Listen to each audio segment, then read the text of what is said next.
I wager you are a fair weather golfer. I am a fair weather golfer. I keep playing.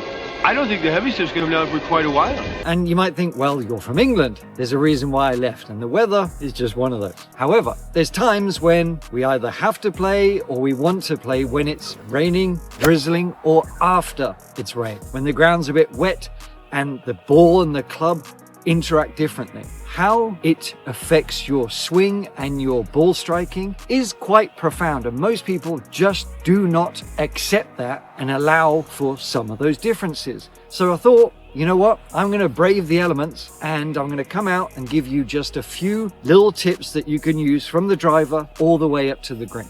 Let's get into it. First up, we're dealing with the driver.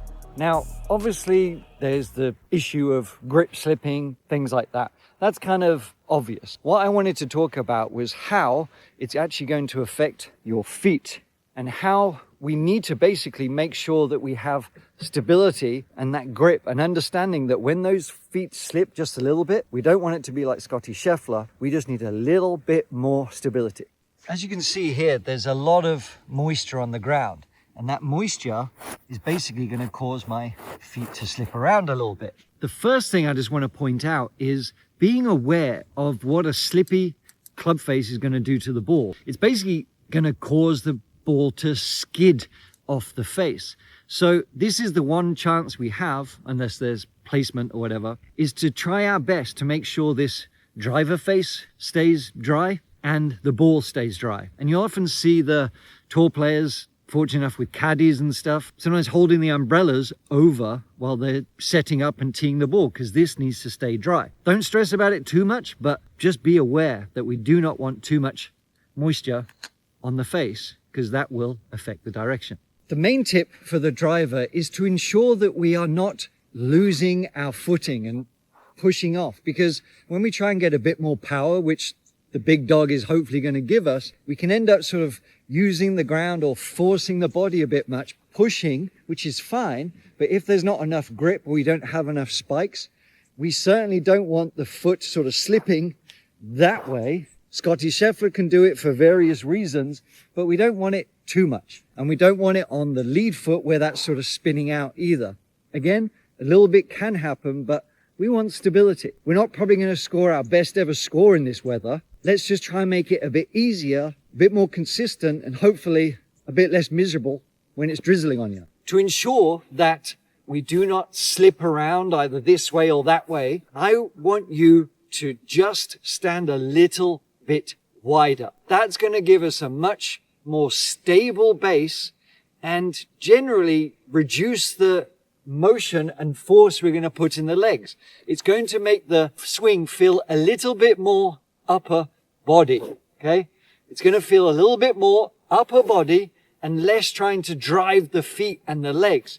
We don't want this screwing up. We can hit it plenty far enough, feel like it's predominantly our upper body, and using a bit of arm speed and getting that core through, but standing a little bit wider and also flaring those feet out just a little bit more is going to give us a bit of bracing from going that way and that way. So the feeling is definitely going to be a little bit more of a catapult and a little bit more neutral here. Keep it a little bit wider. And all we're going to do is nudge it. Okay? Not the biggest drive, but it went solid and straight, and I didn't fall over. Let's go and see where it went.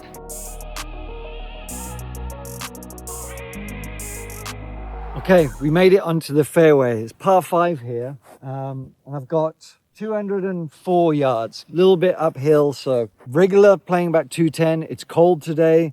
The pressure is different. The ball is not traveling as far. So I need to make sure I club up for a couple of reasons. One, because I don't want to be losing my footing when I strike it. I don't want to be wanting to get too steep on the ball to get it a little bit chunky if it's soft underneath. But I also have to understand that with the rain, with the water on the face that will be on the ball because it's down there, like I have to make sure that I take enough club, because it's basically going to fly lower, which is difficult here because we've got bunkers to carry and all that kind of stuff. So with these conditions, I think I'm going to go with a smooth 5-iron, and I'll talk about the main tip. What you can see here is the ball actually has already moisture on it, a bit of grass.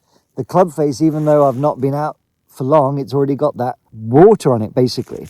And that is going to affect how much height I get off the ball. So I have to make a slight little adjustment. There are two key things that I want from this shot. I want to make sure that I can try and maintain some height, and I want to make sure that I catch it clean. I do not want to be catching it heavy or getting it just way too low where it can't get over the bunkers and things like that. This is how we do it. The first little tweak we're going to do is, there's my normal grip. I'm just going to move down just about 1 centimeter or so, 1/2 inch to 1 inch. I'd prefer less is more. But what this is going to do is encourage us to get it just a little bit cleaner, because the club is a little bit shorter. It's not the perfect solution, but it can help many of you. Just ensure that you're not getting it heavy. The second thing we need to do is actually move it a little bit further forward. That's going to encourage me to hit it a little bit more on a sweeping kind of feel. So I'm not digging down. I'm not trying to hit down on the iron. I'm just trying to stay level and sweep it nice and clean. But the benefit of moving it forward just 1 inch is actually hopefully going to help keep some height on it, even though the water and the rain or whatever is going to keep that flight low. Let's see if we can do that. So grip down, move forward just a little bit. I'm exaggerating a hair. There we go.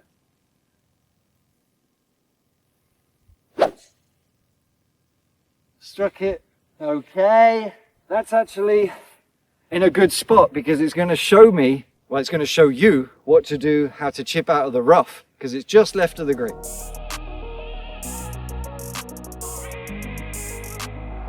So this is where I've ended up, pin high, but I've got a bit of juicy grass, plenty of moisture behind the ball, not a ton of green to work with, downhill, not the easiest shot in the world. There are basically two little pointers I want to give you with this. One is to understand what's going to happen after you hit it. You might think, well, things are a bit wet, the ball's not going to roll as much. That's certainly true. However, out the rough and with the moisture, it's not going to generate the spin. Even if you have good wedges and good grooves on it, it's not going to spin as much. So we have to understand and allow that rollout. People are always surprised how much the ball rolls out from anything within 50 yards around the green when there's a bit of water. It's not so much what's happening on the surface, it's what's happened before. The ball is coming out just that little bit flatter. So what do we do to compensate for that? Well, it's just understanding to change our landing point. Our landing point is going to be a little bit shorter than perhaps we're used to anticipating. The second element is making sure that you commit. Yes, but we really have to do a very good job of not digging down too much. It's going to feel much more like a brush and a sweep. And the main key we're going to do here, the only objective I have, is to feel like I stay level in my height of my head. I'm staying level here. That is it. I'm making sure it's set up. My club is a little bit, further back, I guess, so my shaft is more vertical, because I don't want to be digging that sort of leading edge in too much. So I don't want to have it in the back of my stance. I don't want to be sort of digging down. I want it forward in the stance, just like we said with the iron shot, and I want to just sweep it. Out the rough, we've got to give it a little bit more oomph, but as I said, we allow that roll out a little bit more. So I move the ball forward 1 inch, get that club vertical, and then back and forward. That rolled out just a little bit, but it's good enough for a putt for birdie. You can see here just how much that ball sort of rolled on past the flag. It's not too bad, but that had plenty of roll on it.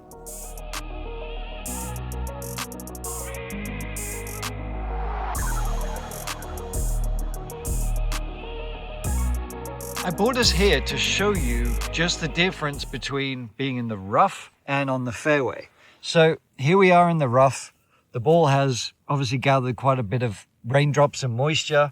The grass is wet. And what's going to happen, even if I try and get a sort of steep angle of attack on here, it's going to still trap some of that grass. And just like it would with a regular good weather, we can often get a flyer, which means that the grass in between the club face and the ball, right, basically acts as a bit of a trampoline and launches it, not necessarily faster, but it reduces the spin. So what does that mean? It means that this ball is a little bit more likely and probably going to fly a lot further. It's going to fly a lot further than it does off the fairway. Would you look at that? The sun is coming out just for you guys. It's still sprinkling. Here we are. I've got 62 left. That would be a comfortable comfortable 9-iron in these conditions. But I'm going to hit a wedge because I'm expecting that sort of jumper. The ball is going to go a little bit higher. It's going to kind of top spin like that. So it will also, when it lands, tend to kind of roll on just a little bit. So I'm hitting my pitching wedge and it should land, I don't know, I'm not a robot. It should land about 150, 145, something around there as normal. But as I said, even in these conditions, I think it's going to go a little bit further, right? So let's see. I'm going to make sure that I commit to it. Very important. Every single shot you hit, you have to commit. And perhaps even more so when you're doing things a little bit differently, adapting to the weather. We have to keep it really freaking simple. We have to remember, no matter what we're trying to do, we still have to commit. We still want acceleration. So remember that every single shot you have.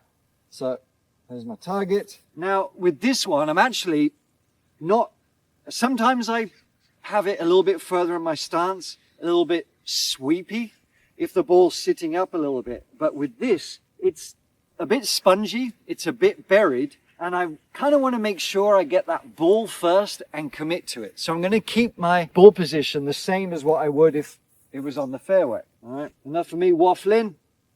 Let's hit this shot. That came out pretty juicy, as you can see. That's pretty good. Now, it came out kind of a big divot. I did actually get that a bit heavier than I wanted. However, it did fly how I expected. And the pitching wedge ended up being, it's about 15 feet, 20, maybe about 20 feet short. Let's see what happens off the fairway. Here is my muddy pitching wedge. Here's the 9-iron. This is what I'm going to use for the same distance of shot. You can see my tufts of grass over there. Going to make sure the face is dry as best I can. The ball is wet down there. Remember, this is going to fly lower. It's going to roll out a little bit more, and it's just not going to travel as far out the rough. It's kind of weird, but that's how it works. And I'll try and do a similar kind of swing, a similar intention. Ball's a bit above my feet. That'll do us nicely. Middle of the green, exactly as I predicted. Let's go and check them out. All right, here we are. So this is where the rough shot landed, and it rolled out about this much. Not as much as I would have expected, but as I said, I caught it a little bit behind, just a little bit. And the second one is here. So there's the pitch mark. We sort of rolled out to about there. So if I'd got that a little bit better, we probably would have been about somewhere here. But either which way, we've got decent attempts at, well, birdie or whatever. However, it's showing you that just the slightest change to the equipment of what club you're hitting and understanding does make a big, big difference. Here's the last little pointer I wanted to give you. So we're a little bit short of the green. Now, the reason why I've chosen this example is because it's not an obvious choice. I would suggest that instead of, using your lob wedge or something like that from here, because we don't have much green to work with, right? I would say in normal conditions, you probably want to go with your sand wedge, lob wedge, or whatever you like to use. There's a little bit more than you see from the back there on the fairway. There's a little bit more than that, but we have the ability to make life just a little bit easier for us. And the way we're going to do it is, instead of using that lob wedge, we're going to use, let's say, a pitching wedge or a 9-iron.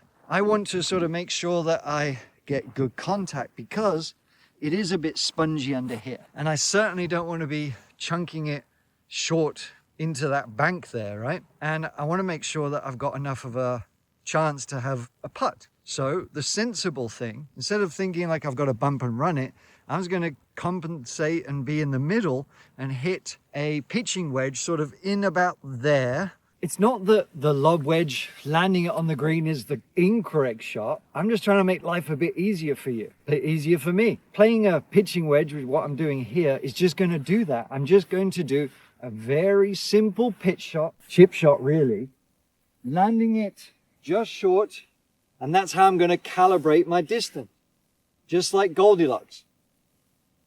Too short, that would go too long. Feels about right. Okay, so pick my target, I've got my tempo, and I just chip it up. Ooh, not too shabby. So, but what that means is it just gives and raises the consistency bar, which is what I know a lot of you want, is just more consistency. And this enables us to do that. As you can see, I landed down here, but it rolled all the way up. And my sort of margin for error, instead of being, here to here, if I was landing it, my landing zone became from anywhere from about here all the way down to about here. So I went from a few feet wide of landing zone to a few yards. That is the art of simple golf. Like, why not? Let's make this silly game just a little bit easier and hopefully make a few more little cheeky birdies, a little bit short, than we want. That is the art of simple golf.